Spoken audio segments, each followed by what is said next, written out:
मित्रो नमस्कार। आज आपण एका महत्त्वाच्या विषयावरती चर्चा करणार आहोत आणि तो महत्त्वाचा विषय म्हणजे राज्याचे मुख्यमंत्री देवेंद्र फडणवीस यांनी राखून ठेवलं असलेलं 43वे मंत्रिपद। मित्रो, महाराष्ट्रामध्ये लोकसभेच्या निवडणुका पार पडल्या, त्यानंतर 4-6 महिन्यातच विधानसभेच्या देखील निवडणुका पार पडल्या। मात्र लोकसभा आणि विधानसभा या दोन्ही निवडणुकांमधील जर का आपल्या राज्यातलं राजकीय वातावरण बघितलं तर त्यामध्ये जमीन आसमानचा फरक होता। कारण लोकसभेला राज्यामध्ये बरीच खलबतं झाली, महाविकास आघाडीला प्रचंड यश मिळालं। त्यामध्ये उद्धव ठाकरे यांची शिवसेना असेल, शरद पवार यांची राष्ट्रवादी असेल, आपल्या नानांची काँग्रेस असेल, आपले नाना म्हणजे नाना पटोले। तर लोकसभेला महायुती बॅकफूटवर गेली होती, मात्र विधानसभेच्या निवडणुकीनंतर वेगळाच निकाल या महाराष्ट्रानं पाहिला। जी महायुती बॅकफूटवर गेली होती तीच महायुती फ्रंटफूटवर आली आणि महाराष्ट्र राज्यानं महायुतीला त्या ठिकाणी बहुमत मिळवून दिलं। आता दिलं का नाही तो संशोधनाचा विषय आहे। राज्यातल्या जनतेनं अशी काय जादू केली की त्यावरती लोकांचा विश्वासच बसत नाही। त्या दरम्यान राज्यामध्ये बऱ्याच घडामोडी घडल्या। त्यानंतर मुख्यमंत्री कोण होणार, अजितदादांचं काय होणार, एकनाथ शिंदेंच्या शिवसेनेचं काय होणार, शरद पवार कोणता नवीन डाव टाकणार, अजित पवार पुन्हा शरद पवार यांच्याकडे जातील का, घेणं न देणं, मात्र हे सगळे प्रश्न तुमच्या आमच्या डोक्याला विनाकारण ताप देत होते। मात्र सध्या तरी ते प्रश्न आपल्याला सुटलेले बघायला मिळत आहेत। लोकसभा आणि विधानसभा या दोन्ही निवडणुका संपलेल्या आहेत। मुख्यमंत्री त्या ठिकाणी राज्याचे निवडले गेले आहेत, दोन्ही उपमुख्यमंत्री राज्याला मिळालेले आहेत। तर हा सगळा आपल्या राज्याचा राजकीय पसार। आपण मुद्द्यावरती येऊयात, मुद्द्याचं बोलूया। मित्रो, ज्या मंत्रिमंडळाची आपण आतुरतेनं संपूर्ण महाराष्ट्र वाट बघत होता ते मंत्रिमंडळ देखील स्थापन झालं। खातेवाटप अजून बाकी आहे, मात्र राज्याचे मुख्यमंत्री देवेंद्र फडणवीस यांनी 42 मंत्र्यांना शपथ दिली, फक्त 42 मंत्र्यांना शपथ दिली। आणि सगळ्यात महत्त्वाचं म्हणजे देवेंद्र फडणवीस यांनी 43वे मंत्रिपद राखून ठेवलंय।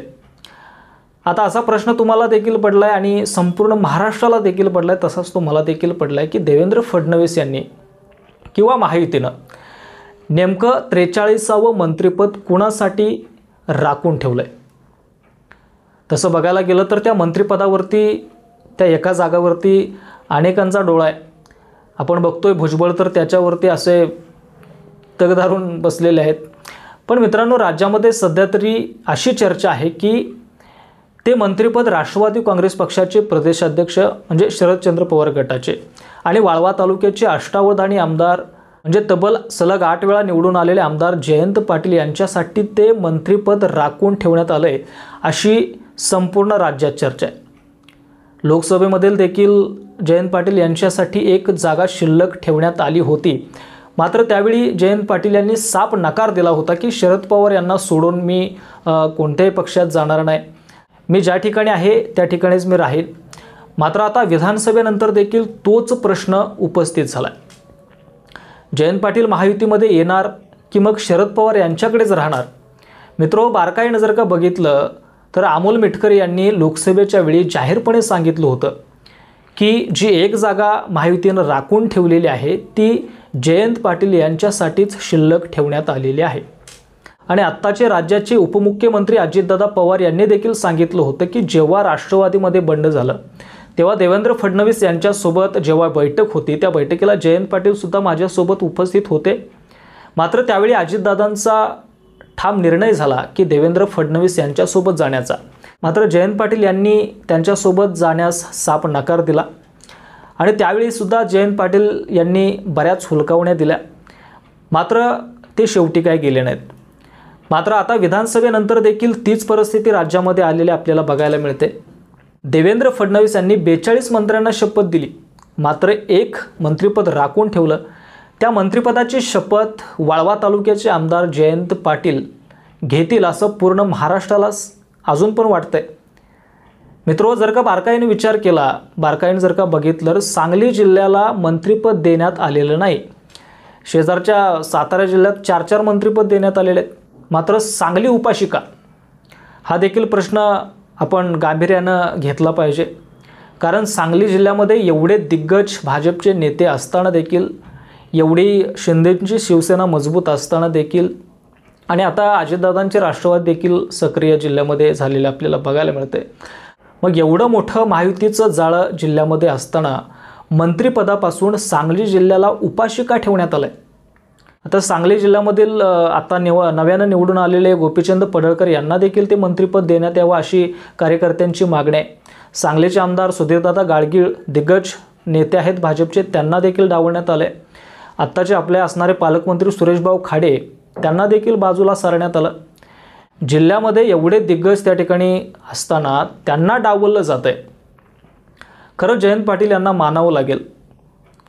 तसं आपण बारकाईने विचार केला तर सांगली जिल्ह्यावरती जयंत पाटील यांचं वर्चस्व अजूनपर्यंत कायम आहे आणि ते आपल्याला नाकारता येत नाही. मग महायुती जयंत पाटील यांची वाट बघतंय का, असा देखील प्रश्न महाराष्ट्राच्या मनात येतोय. आठवतंय का बघा, मागच्या लोकसभेला जयंत पाटील यांनी स्वतः त्यांचे चिरंजीव प्रतीक पाटील यांच्यासाठी लोकसभेच्या जागेसाठी चाचपणी केली होती. मला वाटतंय सांगली आणि हातकणंगले या दोन्ही मतदारसंघामध्ये त्यांनी चाचपणी केली होती, असं त्यांनी एका पत्रकार परिषदेमध्ये स्वतःहून सांगितलं. मात्र त्यावेळीसुद्धा राज्यामध्ये अशी चर्चा होती की जयंत पाटील हे भाजपमध्ये जातील, महायुतीमध्ये जातील आणि भाजपच्या कोट्यातून आपला खासदारकीची जागा आपले चिरंजीव प्रतीक पाटील यांच्यासाठी ते घेतील. मात्र त्यावेळी जयंत पाटील यांनी साफ नकार दिला की मी ज्या ठिकाणी आहे मी त्या ठिकाणी योग्य आहे, मी महायुतीमध्ये जाणार नाही, भाजपमध्ये मी जाणार नाही, मी ज्या ठिकाणी आहे त्या ठिकाणी मी ठीक आहे. मात्र आत्ताचं वातावरण वेगळं आहे. आता देखील मीडियाच्या माध्यमातून संपूर्ण महाराष्ट्र जयंत पाटीलांना प्रश्न विचारतोय की तुम्ही जाणार का.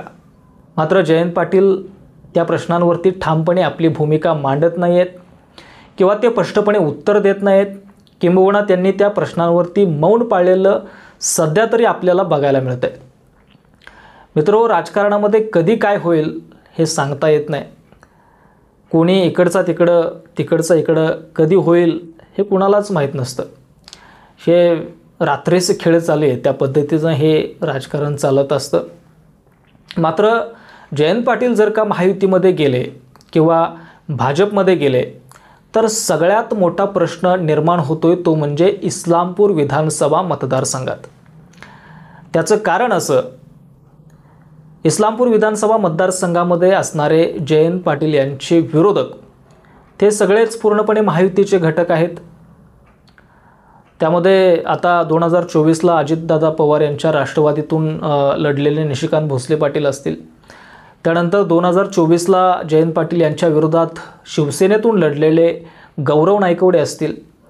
त्यानंतर शिवसेनेचे जिल्हाप्रमुख आनंदराव पवार असतील. त्यानंतर राहुलदादा महाडिक असतील, सम्राट गट महाडिक असतील, म्हणजे महाडिक गट असेल आणि जे काय महायुतीचे घटक असतील ते. खरं तर यांच्यापुढे सगळ्यात मोठा प्रश्न उभा राहणार आहे की समजा वरती काय हालचाली झाल्या आणि जयंत पाटील हे महायुतीमध्ये आले तर आमचं काय होणार. आणि मग जाऊन प्रश्न निर्माण होतो, जयंत पाटील जर का महायुतीमध्ये आले तर मतदारसंघामध्ये विरोधक राहणार नाहीत किंवा जे विरोधक आहेत ते त्यांना सामावून घेतील का, एकजुटीने काम करतील का, विचारांची जुळवाजुळवी होईल का. आता त्यामध्ये स्थानिक स्वराज्य संस्थांच्या निवडणुका देखील येऊ घातलेल्या आहेत. त्यावेळी त्यांची लढत कशी असणार आहे, हे सगळे प्रश्न राज्याच्या आणि किंबहुना इस्लामपूर विधानसभा मतदारसंघातील प्रत्येक जनतेच्या मनात आणि विशेषतः तिकडल्या आणि इकडल्या दोन्ही गटांच्या कार्यकर्त्याच्या मनात हा प्रश्न निर्माण झालेला आहे. मित्रो, सध्या आपण इथंच थांबूयात. मात्र तुम्हाला काय वाटतंय, जयंत पाटील हे महायुतीमध्ये येतील का किंवा त्यांनी यायला पाहिजे का, आणि आलेच तर इस्लामपूर मतदारसंघामधील वातावरण नेमकं काय असेल आणि मुख्यतः विरोधकांची भूमिका काय असेल, या प्रश्नांवरती आपण कमेंट बॉक्समध्ये खाली व्यक्त होऊ शकता. आणि सगळ्यात महत्त्वाचा प्रश्न म्हणजे जयंत पाटील हे जर का BJPमध्ये, भाजपमध्ये किंवा महायुतीमध्ये आले तर सांगली जिल्ह्याच्या राजकारणामध्ये आणि इस्लामपूर विधानसभा मतदारसंघातील राजकारणामध्ये नेमका काय परिणाम होईल किंवा काय परिणाम होतील याचे उत्तर मला आपणाकडूनच अपेक्षित आहे. सध्या तरी आपण इथंच थांबूयात. लवकरच भेटू पुढचा विषय घेऊन. धन्यवाद.